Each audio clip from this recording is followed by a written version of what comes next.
Assalamualaikum warahmatullahi wabarakatuh. Perkenalkan, nama saya Nikmatul Istiqomah. Saya adalah salah satu dosen di program studi S1 Pendidikan Ekonomi, Fakultas Ekonomi dan Bisnis Universitas Negeri Malang. Pada kesempatan ini, saya akan menjelaskan mata kuliah yang saya ampu. Mata kuliah yang saya ampu adalah pengembangan bahan dan media pembelajaran ekonomi dengan kode PEKO 236003. Capaian pembelajaran pada mata kuliah ini adalah mampu menganalisis konsep dan prinsip pembelajaran ekonomi serta terampil menerapkannya dalam proses pembelajaran dengan didukung kemampuan di bidang pendidikan ekonomi dan integrasi profesi yang tinggi.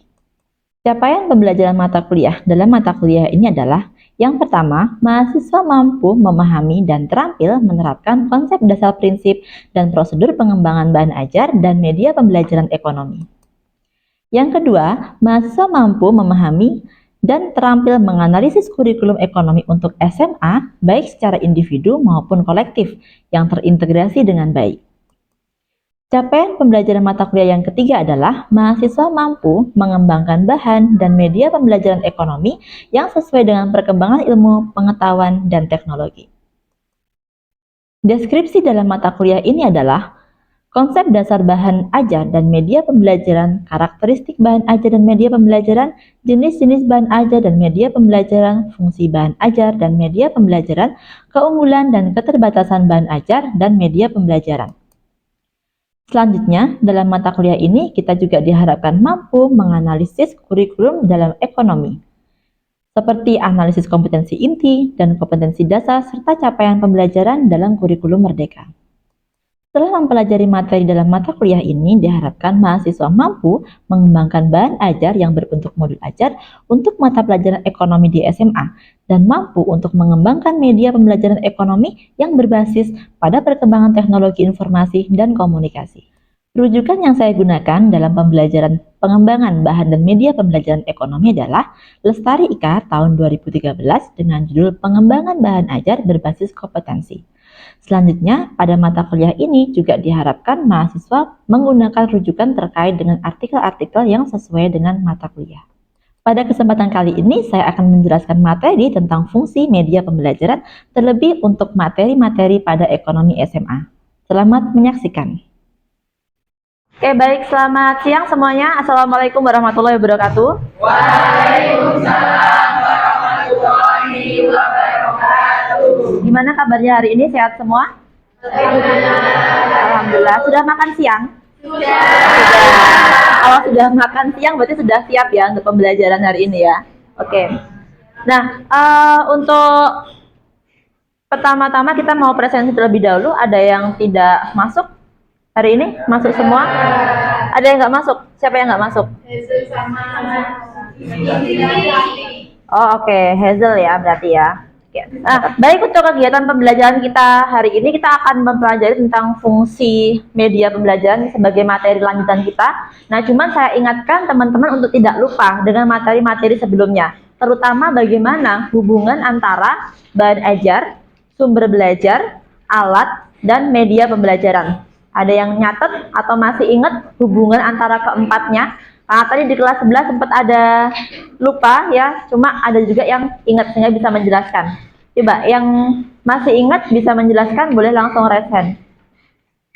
Hubungan antara media, bahan ajar, sumber belajar, dan alat.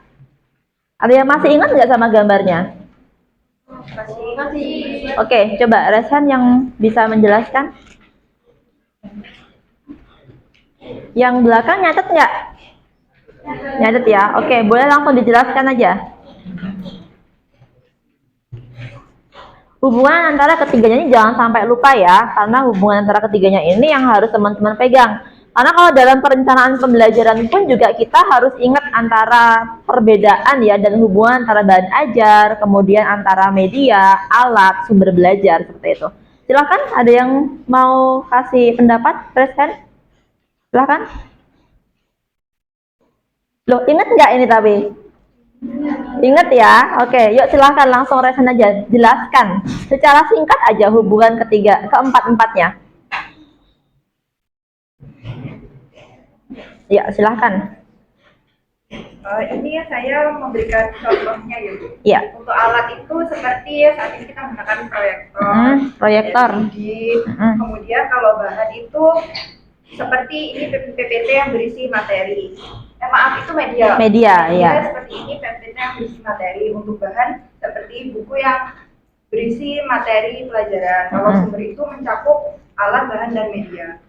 Ya, jadi jangan sampai lupa. Kalau teman-teman lupa ya, kadang-kadang nanti ketika menyusun RPP itu juga kadang suka terbalik-balik antara alat dengan media. Kemudian bahan ajar sama sumber belajar ini yang sering sekali terbalik-balik ketika menuliskan di rencana pembelajaran. Ya, saya harapkan setelah ini teman-teman langsung paham gitu ya perbedaannya, dan kita bisa langsung melihat bagaimana karakteristik. Minggu lalu sudah ada karakteristik, kemudian sekarang kita akan menuju ke fungsi dari media pembelajaran. Nah, sebenarnya untuk pertemuan keempat kali ini kita akan lebih mensinkronkan antara bagaimana fungsi media pembelajaran itu dengan KI dan KD. Teman-teman ada yang masih ingat nggak KI dan KD? Ini sering saya mention ketika mata kuliah perencanaan pembelajaran. Kompetensi inti dan kompetensi dasar. Nah, di RPS kita masih pakai KI dan KD karena memang kurikulumnya kemarin kurikulum yang tahun 2013. Nah, tapi sekarang kan kita sudah fokus ke kurikulum merdeka ya. Pakainya apa kalau kurikulum merdeka?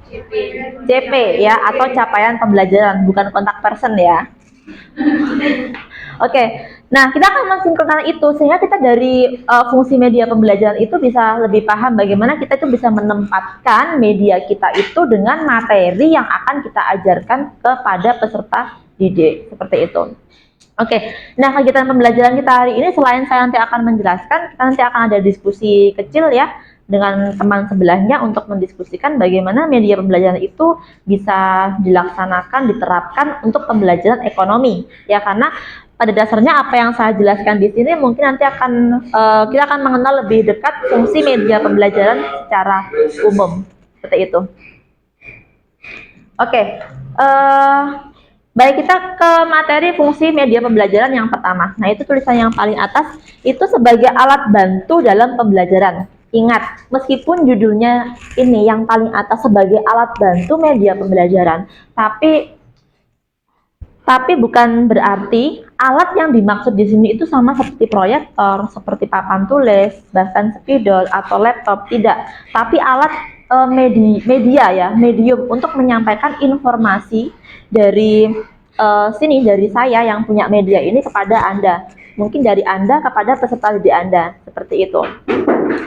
Kemudian yang kedua, sebagai sumber belajar. Ini yang beberapa waktu yang lalu sempat saya sajikan tabel ya yang isinya sumber belajar itu dari mana saja. Salah satunya adalah dari media pembelajaran. Oke, kemudian mengubah peran pendidik atau kita bisa sebut sebagai fasilitator, dalam artian bukan mengubah istilahnya bukan mengubah semua peran saya di sini dengan menggunakan media, tidak ya, tapi sebagai membantu pendidik di sini untuk bisa menyampaikan materi itu dengan lebih mudah ya. Misalnya saya dengan menjelaskan saja mungkin teman-teman ada yang bosan, makanya saya pakai media PowerPoint. Nah, seperti itu. Itu salah satunya adalah sebagai mengubah peran pendidik agar tidak full untuk menjelaskan, tapi teman-teman itu melihat media bisa lebih termotivasi, bisa menambah stimulus dan lain-lain, seperti itu. Nah, namun ini fungsi media secara umum ya teman-teman ya. Nah, di sini akan ada fungsi menurut beberapa ahli ya, salah satunya dari si Dere ini, dia bilang bahwa media itu berfungsi untuk meningkatkan motivasi belajar. Sekarang saya tanya sama teman-teman semua, harapannya kalau misalnya teman-teman membuat media, salah satunya kan untuk meningkatkan motivasi belajar siswa-siswi Anda, gitu kan. Selama ini media yang Anda gunakan untuk belajar itu apa? Kakak kan di rumah. Pakai media apa? Belajar. Kalau belajar di rumah pakai media apa biasanya? Audio visual. Mungkin YouTube ya, mendengarkan podcast gitu ya. Nah, itu juga salah satu media yang bisa Anda gunakan untuk belajar. Daripada misalnya teman-teman hanya membaca terus. Saya pengen mix lah cara belajar saya yang membaca ini dengan memanfaatkan video pembelajaran seperti YouTube atau mendengarkan podcast seperti itu. Mengulang apa yang telah dipelajari ya. Kemudian menyediakan stimulus ini hampir sama dengan motivasi belajar. Kemudian mengaktifkan respon siswa ya. Kemudian memberikan balikan dengan segera dan menggalakkan latihan yang serasi. Jadi fungsi-fungsi ini menurut Siderek ini memang dia lebih untuk meningkatkan aktivitas dari peserta didiknya, memotivasi, memberikan stimulus ya, kemudian mengaktifkan respon siswa atau peserta didiknya. Kalau misalnya siswanya kurang bersemangat, disajikan sebuah media video gitu misalnya, sehingga langsung bisa termotivasi kembali. Nah, salah satunya itu seperti itu. Bahasa gampangnya kita sebut seperti itu ya teman-teman ya. Nah, ini juga ada menurut McNaught ya, media ini memiliki 4 fungsi. Yang pertama, mengubah titik tekan pengajaran dan instruksional akademis menjadi pengajaran yang mementingkan kebutuhan kehidupan siswa. Jadi pada fungsi yang pertama ini, ya ini nggak kelihatan, agak turun gitu. Nah ini lebih mementingkan bagaimana kebutuhan peserta didiknya. Peserta didik sekarang itu kan saya sempat sebutkan di awal, lebih dekat dengan apa? Dengan teknologi, kan gitu. Makanya saya selalu mengarahkan teman-teman, yuk kita buat media yang kita itu dengan memanfaatkan teknologi gitu ya. Nah, menjawab kebutuhan siswa-siswi kita yang dekat dengan teknologi itu, makanya kita membuat media itu memiliki fungsi untuk menjawab kebutuhan peserta didiknya. Dimana peserta didik saat ini, generasi milenial, udah sangat familiar sekali dengan teknologi. Nggak mungkin teman-teman nggak ada yang punya smartphone, ya kan? Punya smartphone semuanya. Dari smartphone itu teman-teman akan install aplikasi-aplikasi sesuai dengan kebutuhanmu. Instagram, WA, gitu ya. Atau bukan mungkin TikTok, gitu ya. YouTube itu pasti wajib, ya kan? Untuk mendengarkan musik, kemudian podcast pakai Spotify, misalnya seperti itu. Nah itu kebutuhan itu, ya banyak orang yang akhirnya menyediakan platform untuk menjawab kebutuhan Anda semua yang pengen mendapatkan informasi hanya dengan audio, ya mereka bikin yang namanya podcast, gitu ya. Kemudian kalau misalnya Anda tuh pengen mendapatkan informasi yang berhubungan dengan audio visual, mereka para youtuber itu ya ngasih infonya berupa ya misalnya dia ngevlog. Siapa yang udah subscribe youtuber itu? Atau setidaknya kita pernah nonton gitu ya. Biasanya nonton siapa? Youtuber itu ya mereka kan kasih banyak info ya, entah itu info kuliner ya kan, info kuliner atau mungkin sekedar kayak Jerome Pauline itu yang dia bikin konten untuk belajar matematika. Nah seperti itu gitu ya, menjawab kebutuhan kita semua yang butuh gitu ya. Mungkin satu lagi yang saya kasih contoh ya, kalau kita mau belajar ekonomi, akun YouTube itu dari Yale University. Nah, bukan Yale ya, bukan Yale ya. Jadi Yale University itu bagus. Kemudian juga ada ini teman-teman. Coba searching sama Khan Academy. Kalau misalnya kamu pengen belajar tentang permintaan penawaran gitu ya, atau tentang pasar monopoli. Nah, Anda langsung searching ya pasar monopoli ya, atau monopoli market Khan Academy gitu. Itu langsung ada, kamu akan dijelaskan tapi memang berbahasa Inggris gitu ya. Jadi sampai kurva-kurvanya itu semuanya sudah lengkap gitu ya. Nah, bisa didengarkan audionya, bisa dilihat juga videonya karena ada kalau dia materinya pas ada grafik-grafiknya, itu biasanya dia juga menampilkan grafik-grafiknya. Nah, itu buat referensi aja kalau teman-teman belajar mikro atau mungkin belajar makro, di Khan Academy ini cukup lengkap sekali ya. Membangkitkan motivasi belajar untuk fungsi yang kedua ini sama dengan fungsi yang sebelumnya tadi, memberikan kejelasan, ini udah pasti gitu ya. Mungkin teman-teman dengan adanya media itu akan lebih jelas mendapatkan materi ya. Kemudian memberikan rangsangan. Nah, rangsangan ini juga hampir sama dengan motivasi, kemudian menstimulus kita untuk lebih memahami materi gitu ya, atau lebih bisa menangkap dengan lebih mudah karena itu merupakan salah satu karakter dari media pembelajaran. Mempermudah siswa untuk menangkap materi dan mempermudah pendidik dalam artian ini saya atau Anda kalau jadi guru nanti untuk menyampaikan materi informasi kepada peserta didik Anda. Gitu. Nah ini fungsi menurut Edgar ya. Ada yang namanya Edgar di sini. Oke. Ya, yang pertama memberikan dasar pengalaman yang konkret. Nah, contoh yang pertama memberikan dasar pengalaman yang konkret. Ini dalam artian kita kan tidak bisa nih untuk menyampaikan segala sesuatu yang ada di dunia nyata kita bawa ke sini. Jadi kita mau belajar pasar, kita mau nyuruh pedagang datang ke sini sama pembeli kan tidak mungkin. Ya pasti kita akan menampilkan simulasi pasar itu seperti apa, boleh melalui video atau metode simulasi misalnya. Nah itu untuk memberikan pengalaman ya, pengalaman yang konkret kalau teman-teman tidak bisa membawa sesuatu di luar ke dalam kelas Anda. Ini juga hampir sama dengan metode yang sifatnya itu kontekstual ya, kita memberikan pengalaman atau situasi di luar ke dalam kelas. Nah, melalui metode-metode tertentu, misalnya simulasi. Kalau pakai media, nah ternyata bisa kita itu menyajikan hal yang ada di luar untuk masuk ke dalam kelas melalui video misalnya, kemudian melalui animasi seperti itu. Nah, itu cukup membantu kita untuk menjelaskan apa yang tidak bisa kita bawa dari luar ke dalam kelas. Mempertinggi perhatian siswa, ya. Jadi kalau misalnya ada Bu Isti, kemudian ada ini media PowerPoint, pasti langsung fokusnya ke PowerPoint di sini, ya kan? Karena apa? Ada yang namanya titik yang kita itu ketika melihat langsung eye catching sekali ini daripada Bu Isti yang di sini, misalnya kan seperti itu. Jadi ini bisa mengalihkan perhatian Anda langsung ke dalam media ini sehingga Anda langsung bisa, oh hari ini tuh belajar fungsi media pembelajaran seperti itu. Memberikan realitas hampir sama dengan fungsi yang pertama.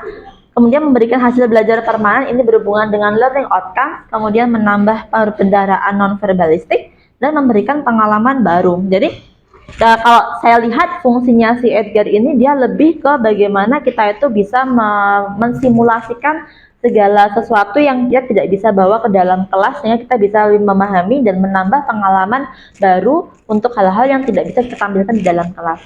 Seperti itu.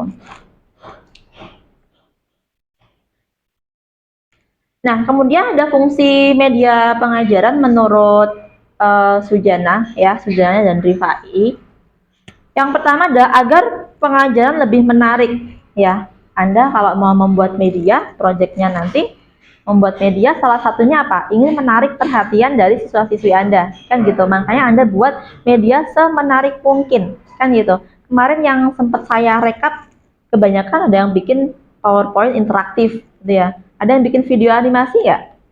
Ada. Kemudian ada yang pakai aplikasi apapun, whiteboard animation, atau mungkin pakai PowerPoint interaktif, ada yang pakai video vlog, dan lain-lain, silahkan ya. Itu salah satu yang mendorong Anda untuk bisa menampilkan sebuah media yang menarik, itu karena memang siswa-siswi kita itu menginginkan, membutuhkan sesuatu yang lebih menarik gitu ya, dengan media yang sudah kita kembangkan tadi. Menumbuhkan motivasi belajar, setiap fungsi tadi kalau kita lihat semuanya ada motivasi belajarnya, karena memang sepenting itu untuk mengembangkan media dan menyajikannya di dalam kelas. Memperjelas makna bahan pengajaran ya. Kemudian metode pengajaran lebih bervariasi. Untuk metode pengajaran di sini maksudnya ketika kita itu menerapkan metode pembelajaran, kita bisa nge-mix dengan penggunaan media ya. Entah itu medianya berbasis teknologi atau teman-teman pakai medianya yang manual aja, silahkan ya. Itu nanti bisa teman-teman terapkan ketika menempuh mata kuliah micro teaching ya. Di micro teaching nanti teman-teman kan praktek ngajar, tapi sebelumnya Anda harus bisa mengembangkan media pembelajaran dan menerapkannya ketika praktek ngajar nanti gitu ya. Nah, kemudian siswa dapat melakukan kegiatan belajar lebih banyak ya, tidak hanya mendapatkan sumber belajar dari saya saja sebagai guru di sini, tapi juga dari media yang saya tampilkan. Begitu. Nah, abis ini ada diskusi kelompok, mungkin dari sini dulu apakah ada yang ingin ditanyakan? Jika tidak ada, nanti saya langsung minta teman-teman untuk dua-dua gitu ya, dua-dua dengan kelompok di sebelahnya untuk berdiskusi dengan tema yang akan saya tentukan. Oke, mohon diperhatikan terlebih dahulu. Ini ada dua topik ya yang harus kita diskusikan. Yang pertama, karena ketika saya menjelaskan dari kemarin kan fokusnya media pembelajaran itu secara umum, artinya bisa digunakan ke semua mata pelajaran. Tapi di sini kita akan berdiskusi bagaimana pentingnya ya penggunaan media pembelajaran itu dalam pembelajaran ekonomi, karena kita fokusnya di ekonomi, gitu ya. Kemudian yang kedua, pilih satu tema materi, ya, satu tema materi bebas. Kemudian dan bagaimana rencana media yang akan Anda gunakan atau Anda kembangkan seperti itu, ya. Oke, di kertas aja satu kertas untuk dua orang ya, satu kelompok. 5 menit selesai? 10 menit. Oke, baik. 5 sampai 10 menit ya. Oke.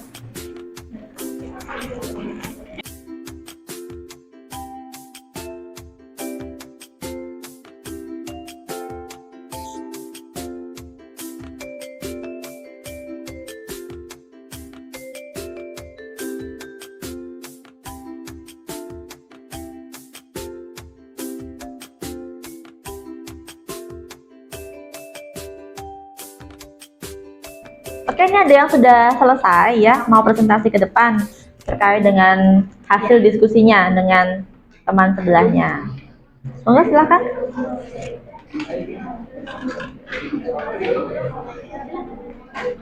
Berdua.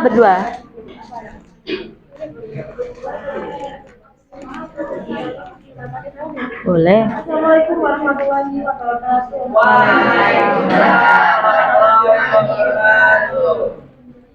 Kami akan mempresentasikan hasil diskusi kami. Yang pertama, seberapa penting penggunaan media pembelajaran dalam pembelajaran ekonomi? Menurut kami itu sangat penting karena media pembelajaran ini kan digunakan untuk mempermudah proses pembelajaran.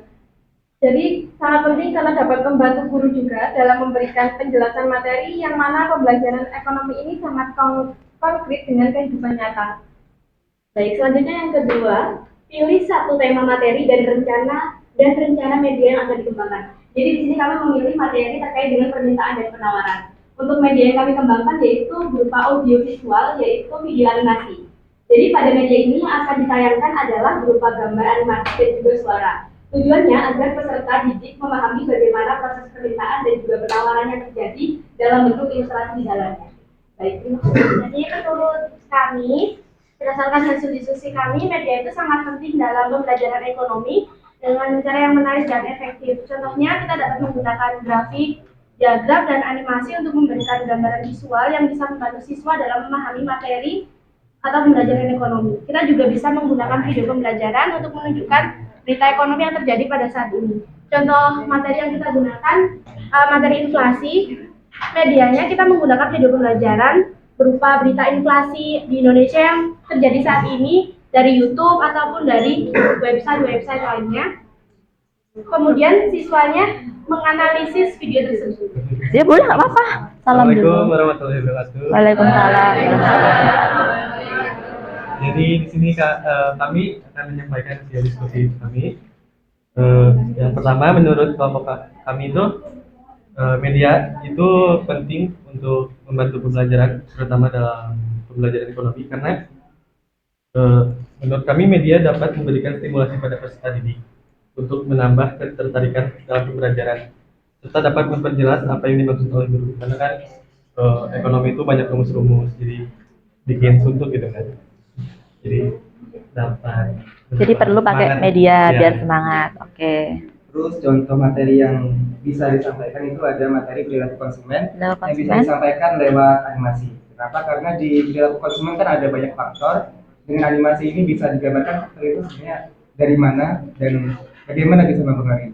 Terus juga ada kurva yang harus digambarkan di perilaku konsumen, itu bisa digambarkan animasi secara tahap bertahap. Jadi bisa. Baik, untuk poin pertama, seberapa penting penggunaan media pembelajaran dalam pembelajaran ekonomi. Menurut kami penting untuk menunjang pendidik dalam penyampaian materi, lalu membentuk peserta didik dalam memahami materi yang diterapkan lewat media pembelajaran tersebut. Yang kedua, untuk tema materi yang kami pilih itu analisis gaya produksi dengan media pembelajaran PowerPoint. interaktif yang di akhir PowerPoint-nya nanti itu kami sajikan suatu studi kasus tentang materi ini.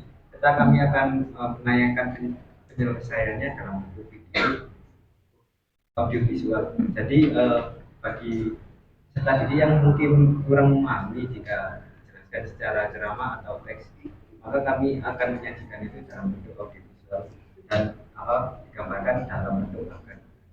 Oh, oke.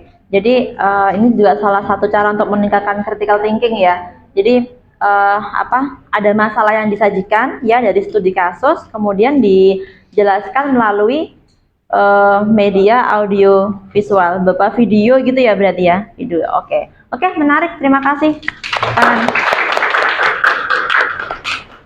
Oke. Jadi dari beberapa diskusi tadi ya, jadi beberapa contoh teman-teman yang presentasi ke depan terkait dengan bagaimana sih penggunaan dari media pembelajaran itu dalam pembelajaran ekonomi, dan teman-teman saya minta untuk memilih satu materi ya yang bisa diterapkan dengan berbagai media. Nah, dari sini kita harus bisa menganalisis gitu ya teman-teman. Apa yang dianalisis? Bahwa mungkin materi-materi ya, materi-materi dalam ekonomi itu tidak akan cocok, tidak semua akan cocok dengan berbagai media yang ada. Jadi tetap kita tuh menyesuaikan. Sama ketika saya menyampaikan di strategi pembelajaran dulu, tidak semua materi itu akan cocok untuk strategi pembelajaran tertentu ya. Tapi kita bisa mix antara strategi atau metode pembelajaran dengan teknologi media yang kita kembangkan, seperti itu. Gitu ya, paham ya dari sini? Paham. Oke, alhamdulillah. Baik, dari materi ini ada yang ingin ditanyakan? Materinya memang sedikit ya. Makanya saya tadi butuh 30 menit sudah cukup untuk menjelaskan materi ini. Ada yang ditanyakan? Cukup? Ada kuliah lagi hari ini? Tidak ada. Oke. Ya, baik, kalau tidak ada yang ingin disampaikan, baik, terima kasih untuk pertemuan kita hari ini ya teman-teman. Kita ketemu lagi minggu depan insya Allah di hari Selasa. Saya harapkan nanti untuk kedepannya teman-teman jangan sampai skip projectnya ya. Setiap minggu akan selalu saya ingatkan projectnya, sehingga di akhir nanti tidak akan ada alasan projectnya belum selesai, karena setiap minggu selalu Bu Isti ingetin yuk projectnya gitu ya. Oke, terima kasih untuk hari ini. Saya akhiri. Wassalamualaikum warahmatullahi wabarakatuh. Waalaikumsalam warahmatullahi wabarakatuh. Terima kasih. Sama-sama.